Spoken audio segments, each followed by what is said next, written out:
बुद्ध पूर्णिमा दुनिया भर के बौद्ध लोगों के लिए बहुत ही खास दिन है। यह बौद्ध कैलेंडर का सबसे पवित्र दिन है।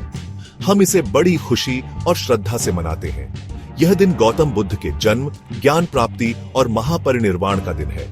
बुद्ध पूर्णिमा आमतौर पर हिंदू कैलेंडर के अनुसार मई के महीने में आती है। यह सोचने और नए सिरे से शुरुआत करने का समय है। हम बुद्ध और उनकी गहरी शिक्षाओं को याद करते हैं।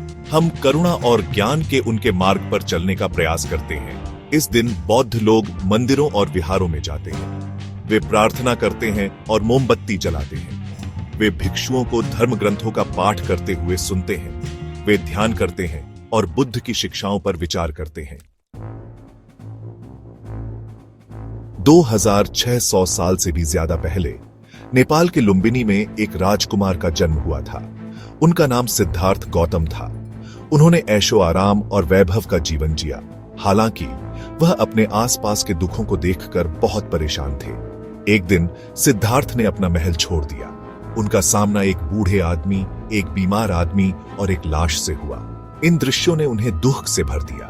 उन्होंने महसूस किया कि दुख जीवन का एक हिस्सा है। फिर सिद्धार्थ ने एक साधु को देखा। उस व्यक्ति के शांत व्यवहार ने उन्हें प्रेरित किया। सिद्धार्थ ने अपना पुराना जीवन छोड़ने का फैसला किया। वे दुखों का अंत ढूंढना चाहते थे। सिद्धार्थ ने कई वर्षों तक ध्यान किया। उन्होंने गहन चिंतन के माध्यम से ज्ञान प्राप्त करने की कोशिश की। अंत में एक बोधि वृक्ष के नीचे उन्हें ज्ञान प्राप्त हुआ। वे बुद्ध, जागृत व्यक्ति बन गए। बुद्ध ने अपना ज्ञान दुनिया के साथ साझा किया। उनकी शिक्षाओं को धम्म के रूप में जाना जाता है। धम्म दुखों से मुक्ति का मार्ग प्रदान करता है।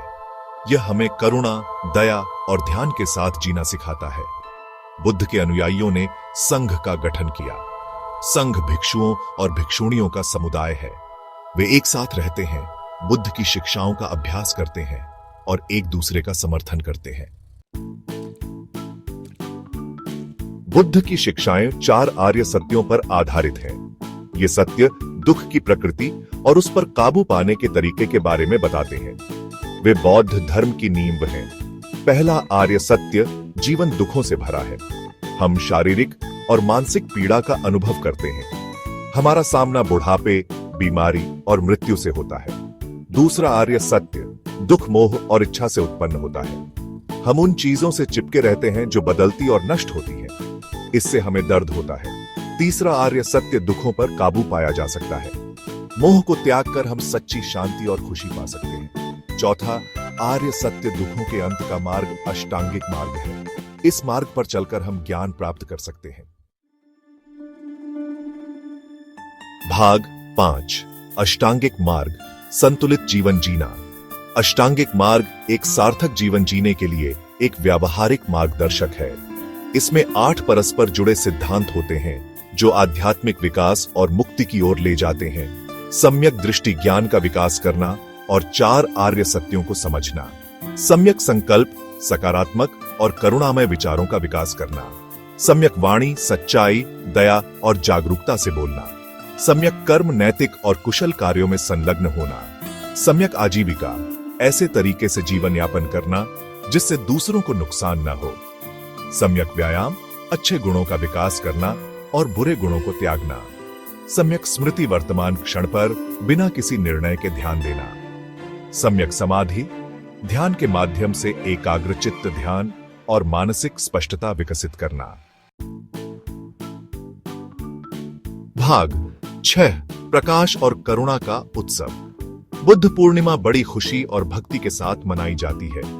दुनिया भर के बौद्ध इस पवित्र दिन को विभिन्न परंपराओं और रीति रिवाजों के साथ मनाते हैं। कई बौद्ध मंदिरों और विहारों में जाते हैं। वे बुद्ध को फूल, धूप और मोमबत्तियां चढ़ाते हैं। वे धर्मोपदेश सुनते हैं और मंत्रोच्चार और ध्यान में भाग लेते हैं। कुछ लोग इस दिन उपवास रखते हैं।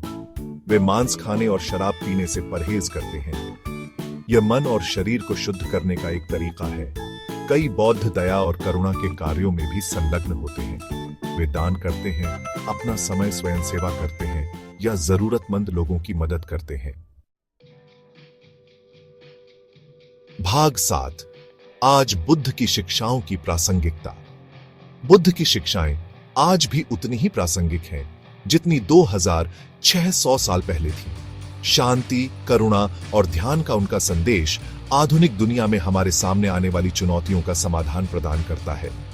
एक ऐसी दुनिया में जो अक्सर लालच, घृणा और भ्रम से प्रेरित होती है, बुद्ध की शिक्षाएं हमें उदारता, प्रेम पूर्ण कृपा और ज्ञान जैसे अच्छे गुणों को विकसित करने के महत्व की याद दिलाती है।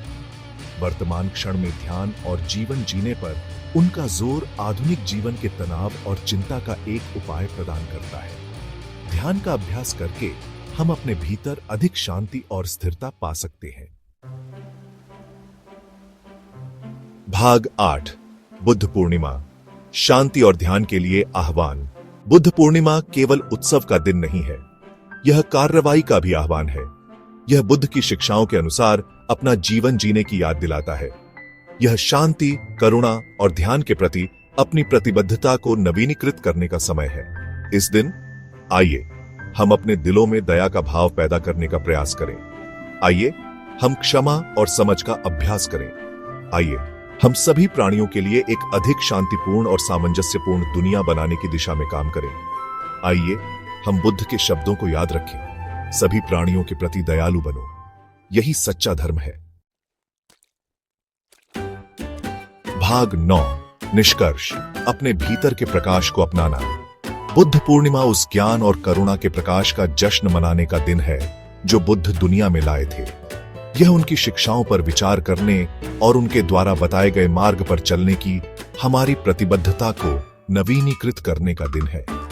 जैसे ही हम बुद्ध पूर्णिमा मनाते हैं, आइए हम याद रखें कि ज्ञान प्राप्ति की क्षमता हम में से प्रत्येक के भीतर है।